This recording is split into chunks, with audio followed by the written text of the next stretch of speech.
BX1 +. Le face-à-face. Pour l'instant, on va se poser cette question d'un pass vaccinal. Est-ce qu'il en faut un en Belgique? Quel serait l'intérêt de ce document? Qu'est-ce que ça permettrait? Est-ce que c'est souhaitable? Et quelle est la différence aussi avec le fameux certificat européen qui est en préparation et qui devrait permettre à ceux qui sont vaccinés ou qui peuvent prouver qu'ils ne sont pas contagieux de voyager dans le courant de l'été? On va discuter de tout ça avec l'homme qui nous a apporté des bonnes nouvelles aujourd'hui. C'est Yves Van Latem, spécialiste de la médecine des voyages et porte-parole de la plateforme interfédérale Covid-19. Élie Cogan, qui est spécialiste en médecine interne à l'hôpital Delta au Chirec.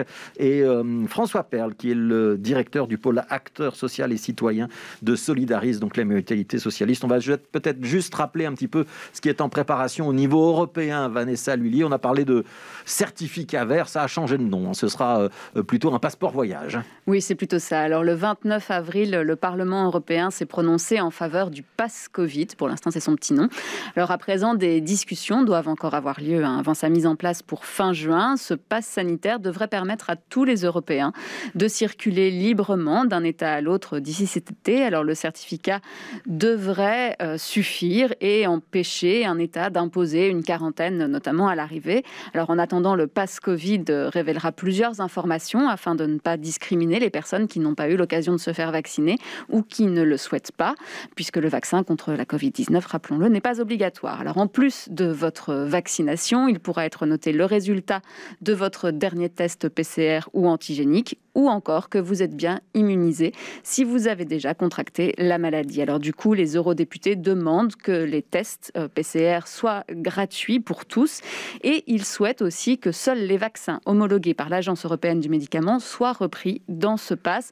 Cela veut dire que cela exclurait les touristes russes ou du Maroc qui sont vaccinés, mais avec le vaccin chinois. Par contre, un accord pourrait être signé avec les États-Unis.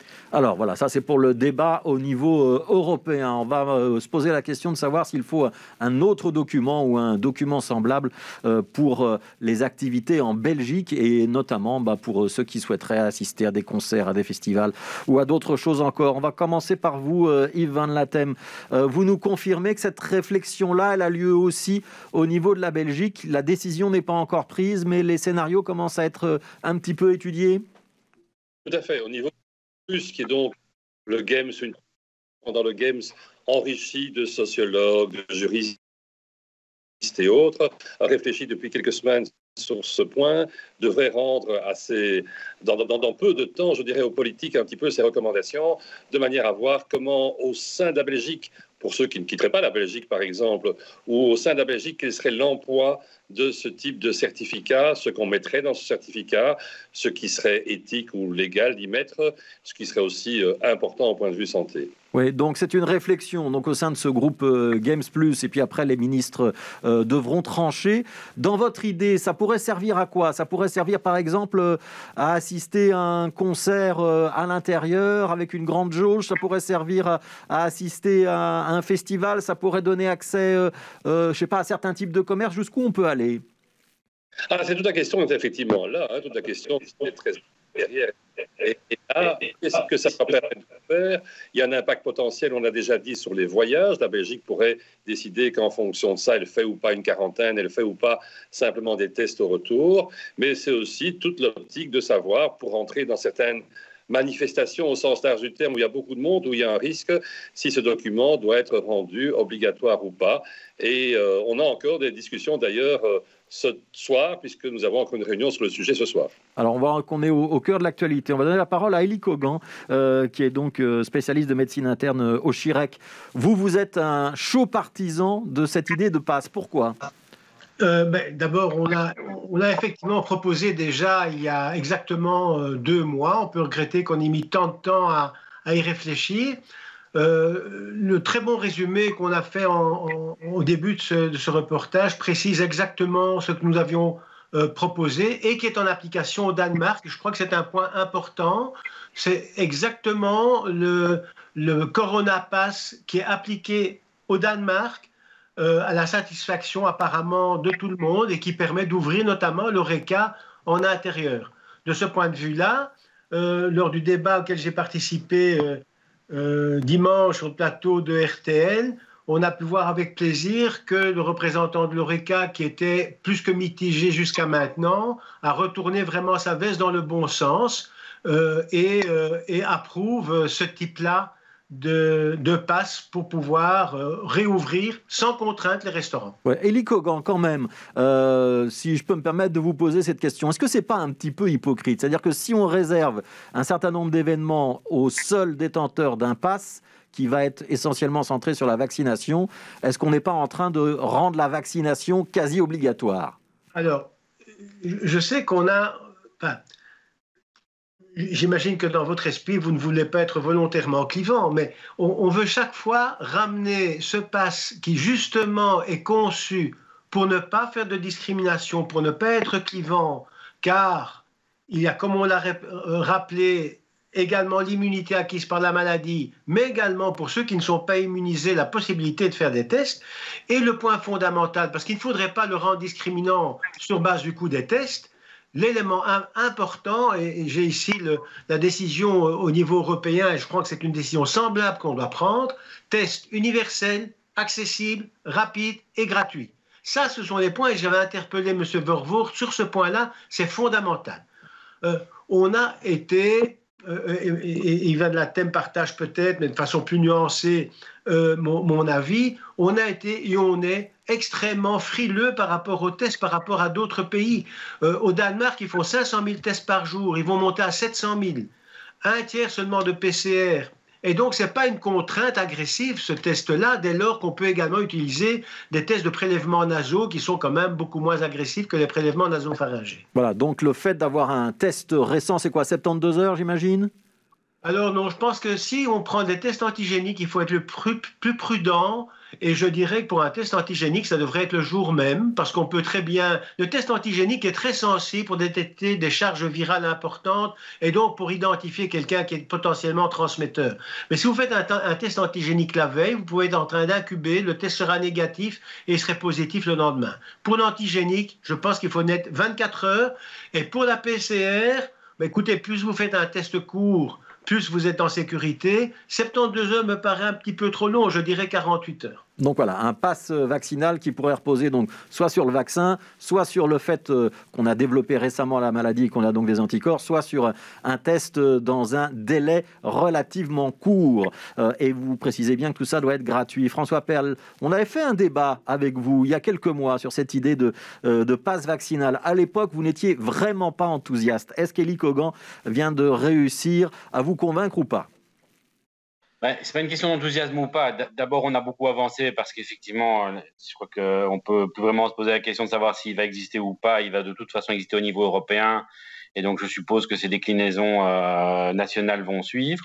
Sur le fond, je suis tout à fait d'accord sur le plan technique et de la faisabilité technique. Et je crois qu'effectivement, tout le monde est d'accord pour dire que si ce passe vaccinal il faut effectivement pas de discrimination entre les personnes vaccinées et non vaccinées et la possibilité d'avoir recours à des tests. On cite l'exemple du Danemark, il y a 450 centres de dépistage sur le territoire danois pour 5 millions d'habitants. Donc ça voudrait dire quand même au niveau belge monter considérablement dans les capacités de testing et surtout d'accessibilité du testing. Donc on n'y est pas encore. Donc ça serait vraiment une première condition préalable.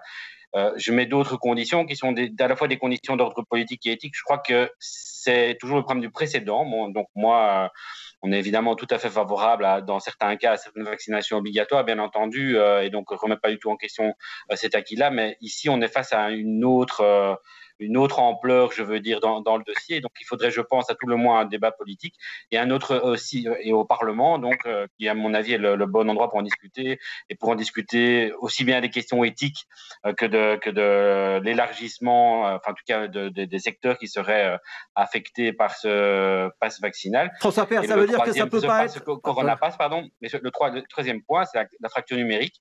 Donc, ça semble évident à tout le monde de se balader en permanence avec un QR code et un smartphone. Ce n'est pas le cas pour une grosse partie de la population. Et donc là, il y a un élément auquel il faut prêter très attention, c'est que si on avance cette direction-là, il faut s'assurer aussi les conditions d'accessibilité de l'ensemble de la population à cet outil. Oui, ça veut dire, François Perle, que ça ne peut pas être une décision ni du comité de concertation, ni de la conférence interministérielle de la santé. Vous pensez que ça doit être légiféré par le Parlement? Mais sur le plan du précédent que ça crée, je pense qu'il faut à tout le moins un débat parlementaire. C'est quand même, il faut aussi se poser la question de savoir si la Belgique est prête et la population dans son état actuel est prête à adhérer à ce type de mesures. On parle sans cesse de la difficulté de faire adhérer la population aux mesures. Je pense qu'un des problèmes vient parfois du fait que certaines mesures, et c'est très subjectif, hein, je crois que les mesures doivent être prises, mais que certaines mesures ne semblent pas suffisamment délibérées. Donc ne commettons pas une erreur face à un sujet qui est aussi sensible. Ouais. Élie Cogan, je vous redonne la parole, puisque vous avez visiblement demandé à l'avoir, mais est-ce que là, François Perle ne met pas quand même un point important sur la table? C'est-à-dire qu'il ne faudrait pas que ce soit une décision des experts, entre guillemets, et que la population ait le sentiment que ça leur est de nouveau un petit peu imposé. Oui, tout à fait, mais donc la dimension éthique est une dimension, bien entendu, incontournable. J'ai eu une discussion pas plus tard qu'hier avec la présidente de la commission, du comité de bioéthique qui vont remettre leur avis tout prochainement. À titre personnel, elle était tout à fait en faveur de cette approche-là, en me disant qu'au départ, de prime abord, un peu comme M. Perle, il y avait toute une série d'éléments, je dirais, un peu irritants par rapport à ce qu'on a l'habitude de concevoir en termes d'éthique, mais elle a changé d'opinion. Et je pense qu'on devrait véritablement s'imprégner de ce virus. Il ne va pas disparaître. On va devoir vivre avec ce virus pendant encore longtemps. Et donc, dans l'échelle des différentes valeurs, également de liberté, il faut voir également une modification de notre approche habituelle. Alors, on a parlé, mais vous avez repris M. Perle à juste titre, il s'est repris d'ailleurs aussi en disant, on a tendance tout le temps à dire passeport vaccinal. Je pense que la sémantique est extrêmement importante et c'est mieux de dire Corona Pass ou certificat sanitaire, etc. Alors, la remarque concernant l'accessibilité par rapport au smartphone est un point effectivement important. Je pense qu'au Danemark, il y a l'aspect smartphone, mais il peut y avoir des déclinaisons papier. Le tout, c'est d'avoir l'assurance qu'il n'y ait pas des faux qui vont circuler. C'est déjà un problème qu'on a connu précédemment avec ce type-là d'outils. Alors, puisqu'on a parlé du Danemark, on va réexpliquer un petit peu pour ceux qui ne connaîtraient pas ce dossier, ce qu'on fait exactement au Danemark, Vanessa Lullier. Oui, donc au Danemark, depuis 3 semaines maintenant, tout le monde a dans son smartphone un Corona Pass. Alors c'est un certificat pour prouver sa vaccination, soit un test de moins de 72 heures, soit un test sérologique. Donc on est assez proche de ce qui a été décidé au niveau européen. On peut alors, avec ce pass, se rendre au restaurant, au musée ou au théâtre si on l'a. Et les gens qui n'en ont pas, eh bien, ne peuvent pas rentrer. Alors, on peut se faire tester, on l'a dit, en 5 minutes et en 15 minutes, on a son résultat sur son téléphone. Alors, cela, effectivement, nécessite une grande confiance dans les autres aussi. Les gens au Danemark se testent beaucoup plus vite. On compte 500 000 tests par jour et qui sont évidemment entièrement gratuits. Et au niveau de la vie privée, eh bien, c'est anonyme puisqu'en fait, quand vous rentrez quelque part, l'autre téléphone voit simplement que votre certificat est OK et on vous laisse passer, mais on ne sait pas qui est le propriétaire de ce certificat. Ça veut dire qu'on voit d'un smartphone à l'autre en fonction de avec qui on se trouve dans une pièce. Comme pour Corona Alert, en fait. Ouais. Yves Van Latem, je reviens vers vous. Il y a une chose qui a été dite par Élie Cogan sur laquelle je voudrais quand même vous entendre. Vous nous avez annoncé des bonnes nouvelles tout à l'heure en conférence de presse et Sabine Storder aussi en disant que la vaccination progressait bien et que les chiffres de contamination admission à l'hôpital diminuaient bien. Quand Élie Cogan dit ça va durer plusieurs années et il faut qu'on s'habitue à ces précautions ou ces mesures sanitaires et qu'on se balade en permanence avec la preuve qu'on est sans danger pour les autres. Vous partagez ce point de vue? C'est le monde dans lequel on est en train d'entrer? Alors je pense qu'on entre transitoirement dans ce monde. On entre dans ce monde le temps que l'entièreté des gens aient eu leur entière vaccination, qu'on ait une meilleure connaissance de l'impact de la vaccination, de la durée de sa validité, qu'on ait pu mieux maîtriser ce que deviendront les variants et s'ils sont bien contrecarrés par la vaccination. Il nous faudra encore quelques mois pour avoir ça en main. Je pense qu'à partir du moment où l'immense majorité des gens qui le souhaitent, parce qu'un choix personnel, seront vaccinés, qu'on aura pu se rendre compte que soit les variants sont dominés, soit un rappel par un autre vaccin nous élargit sur les variants en question, on va arriver dans une situation où il ne faudra pas tout le temps dégainer le fait que l'on n'est pas porteur du virus au fond de son nez. Je pense qu'on va alors revivre avec, comme on vit avec la grippe, comme on vit avec d'autres microbes, sans devoir prouver qu'on n'est pas porteur du virus en question. Ça mettra encore quelques mois avant qu'on ait retrouvé une vie où on ne doit pas prouver des choses par un carnet, que ce carnet soit notre GSM ou un papier. Ça veut dire qu'il faut, pour que ça ait une utilité, ça veut dire qu'il faut aller relativement vite, ça veut dire qu'il faudrait l'implémenter dans les mois qui viennent, si possible, depuis cet été. Et puis on se dit, si on a la chance d'échapper à une 4e ou une 5e vague, peut-être qu'en 2022, on oubliera ce certificat ou ce Corona Pass. Alors je pense que ça a toute son importance dès maintenant, je dirais une importance majeure dès maintenant, mettons le mois de juin pour dire quelque chose de manière à ce qu'on ait un outil convenable. Cela pendant de nombreux mois, pas juste 2-3 mois. Et je pense qu'effectivement, dans un temps que je ne peux pas encore estimer, qui serait quelque part entre 3, 6, 12 mois, on va alors, comme l'a dit Élie d'ailleurs, vivre avec ce virus sans devoir à tout moment présenter des documents. En tout cas, c'est ce que j'espère au vu de l'évolution des choses pour l'instant. Ouais. Élie Kogan, je voudrais quand même vous interroger sur l'exemple danois. Quand on parle de l'accès au musée, aujourd'hui, tout le monde peut accéder au musée. Par contre, on le fait avec un certain nombre de restrictions. Il y a des jauges réduites, on doit garder des distances, on doit suivre un parcours. Donc, on a demandé au musée de se réorganiser. C'est préférable pour vous d'avoir un Corona Pass ou d'avoir plutôt des protocoles sanitaires dans les lieux qu'on fréquente? Parce qu'il y a les deux options quand même qui sont possibles. Exact. Et donc, j'ai un peu modélisé l'ensemble de cette situation avec 3 cercles. Un premier, c'est la circulation du virus. Si effectivement le virus ne circule quasi plus, eh bien toute une série d'autres précautions vont tomber. L'autre point, c'est les lieux. Est-ce qu'on a des lieux qui sont safe? Et le troisième point, c'est les personnes qui doivent être safe. Et donc, on peut faire bouger le curseur de ces 3 éléments, et en fonction d'où se trouve le curseur, on a ou pas la nécessité de ce Corona Pass. Par exemple, les Danois disaient très clairement, si c'est pour prendre un café 5 minutes à une terrasse, ils ne doivent pas dégainer leur smartphone.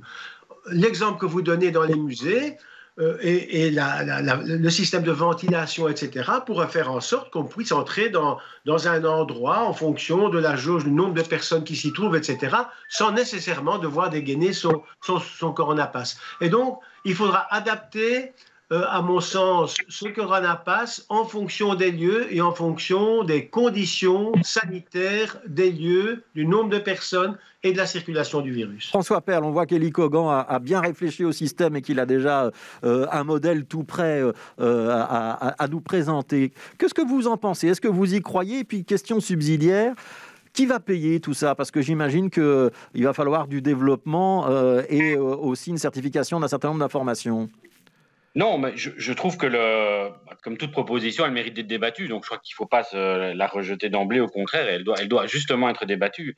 Je pense qu'il y a d'autres éléments qu'il faut prendre en considération, comme par exemple l'accès au service universel. Je crois que ce Corona Pass ne peut pas, par exemple, servir, être obligatoire, avoir accès à l'enseignement, à la santé, au transport public. Je pense qu'il y a une base de services universels qui doivent rester accessibles à tous sans montrer ce Corona Pass. Sinon, on va rentrer vraiment dans une société de surveillance tout à fait invraisemblable. Je crois qu'il faudrait aussi, s'il existe, le limiter aux endroits où il n'y a pas de possibilité d'introduire des protocoles sanitaires. Et alors, à ce moment-là, je pense qu'on peut avoir le débat sur le coût et sur l'implémentation. Ça, je laisse ça aux techniciens. Moi, je me méfie des solutions trop évidentes. Donc, ça se marche très bien au Danemark. Mais il faut savoir que le Danemark est quand même dans une autre dynamique de gestion de l'épidémie que nous ne sommes depuis le départ. Ils sont aussi dans une stratégie quasiment de suppression du virus et ils ont pu aussi instaurer ce Corona Pass à un niveau très très bas de circulation du virus, ça fait une différence. L'autre différence, effectivement, c'est pas une différence, mais en tout cas l'autre question, c'est de savoir comment implémenter ça et comment éviter un deuxième flop comme le flop de l'application Corona, parce que ça serait pire que bien et parfois le mieux est l'ennemi du bien. Ouais. Élie Kogan, allez-y. Oui, du point de vue technique, donc au moment d'ailleurs de la carte blanche début mars, j'avais pris contact avec l'ancien directeur technique qui s'est occupé de l'organisation d'Abrumède du réseau Santé Wallon pour voir justement la faisabilité et en quel délai on pourrait mettre ça en place. Tout ce qui est vaccin, c'est déjà centralisé. Ce que sont les tests, pareil, il faudra juste ajouter une couche complémentaire par rapport aux tests antigéniques. La chose un peu plus compliquée qui nécessitera un interfaçage, c'est la sérologie. Chaque labo a ses tests sérologiques et donc il faudra remettre de façon binaire, anticorps présent, pas présent, avec une date.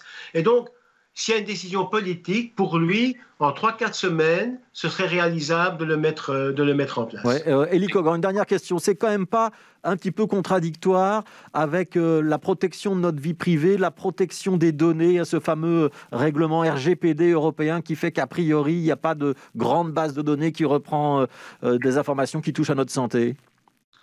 Écoutez, donc, la discussion qu'on a eue avec le responsable de ce pass-là au Danemark, ils avaient tenu compte de toutes ces remarques-là et d'avoir quand même une garantie au plan technique de la confidentialité des données. C'est effectivement un élément important. Enfin, vous savez, sur le réseau Santé Wallon, vous pouvez ou pas y adhérer. Donc, vous pouvez très bien dire « je n'adhère pas, je ne veux pas que mes données soient partagées ». Et donc, ces données, elles existent déjà dans une base de données centralisée. Donc, il ne faut pas non plus qu'on soit paralysé par cet élément-là. Je pense que c'est un spectre qui est de temps en temps exagéré. Alors on va conclure ce débat. Je vais encore donner la parole une fois à Yves Van Lathem, une fois à François Perle pour cette dernière question. On a entendu donc Élie Kogan et toutes ses explications. Est-ce que malgré tout, si on va dans cette direction-là, on ne crée pas une situation d'une société à deux vitesses avec un côté un petit peu inégalitaire entre ceux qui adhéreront au pass, à la vaccination, à tous ces systèmes qu'on met en place, et tous ceux qui soit ne voudront pas y participer, soit ne seront pas capables d'y participer parce qu'il y a notamment la fracture numérique ou parce que l'information n'est pas descendue jusqu'à eux. On va commencer avec vous, Yves Van Lathem. Mais comme l'a dit Élie, on diminue ce côté inégalitaire en y adjoignant la sérologie, c'est-à-dire le fait qu'on ait déjà fait l'infection ou les tests, si du moins ces tests sont gratuits, je pense que c'est tout à fait important. Oui, mais ça veut dire qu'on doit quand même se préparer à être testé tous les jours ou tous les 2 jours, hein, si on veut avoir une vie normale. Et le fait que dans un futur, comme je vous le disais là tantôt, à mon avis, ceci est quelque chose de transitoire qui ne va pas s'installer. Et donc, il faut vivre avec ceci qui va améliorer nettement la qualité de vie de beaucoup de personnes en permettant justement un accès à certaines choses qui nous manquent de longue date. Et ce n'est pas seulement les restaurants, mais vous l'avez dit, la culture aussi. Et qu'à un moment, dans peu de mois, j'espère le moins possible, eh bien, on n'aura plus besoin de cela et ce sera un souvenir du passé. François Perle. Moi, je me soucie plus des gens qui ne pourront pas l'utiliser que des gens qui ne voudront pas l'utiliser. Bon, si quelqu'un, dans son consentement éclairé, n'a envie de donner aucune donnée médicale et n'a pas envie de profiter d'un tel système, on pourrait presque dire que c'est son problème. Le problème, c'est qu'à côté de ça, il y a beaucoup de gens qui ont des barrières d'accès technologique. Moi, je trouve qu'Abrumet est un magnifique système. Je suis un grand utilisateur d'Abrumet et on en fait largement la promotion. C'est un outil convivial, utile, tout ce qu'on veut, mais qui reste malgré tout pas toujours très facile d'accès. Donc moi, je crois qu'il faut vraiment traiter la question de la barrière technologique et de la fracture numérique comme quelque chose d'important et pas comme quelque chose de secondaire. Une dernière question, Yves Van Lathem. Vous pensez qu'on aura une décision politique dans quel délai sur cette idée de Corona Pass ? Je pense qu'on doit soumettre les idées de Games Plus dans les peu de semaines devant nous. Quand j'ai peu de semaines, je pense que c'est certainement dans les 2 semaines devant nous. Et le politique devra alors décider. Donc, à mon avis, on devrait avoir une décision dans le courant du mois de mai, me semble-t-il. En tout cas, il y aura les éléments pour prendre une décision, me semble-t-il. Eh ben, on vous réinvitera tous les 3, si vous êtes d'accord, dans le courant du mois de mai, à la fin du mois de mai, si la décision est effectivement prise. Merci beaucoup, Yves Van Lathem, donc porte-parole de la plateforme interfédérale Covid-19 et grand spécialiste de la médecine du voyage. François Perle, directeur du pôle acteur social et citoyen à Solidaris, les mutualités socialistes. Et Élie Kogan, donc professeur émérite à l'ULB et spécialiste de médecine interne au Chirec. Merci à tous les 3 pour ce très bon débat, très intéressant débat. Merci à vous 3.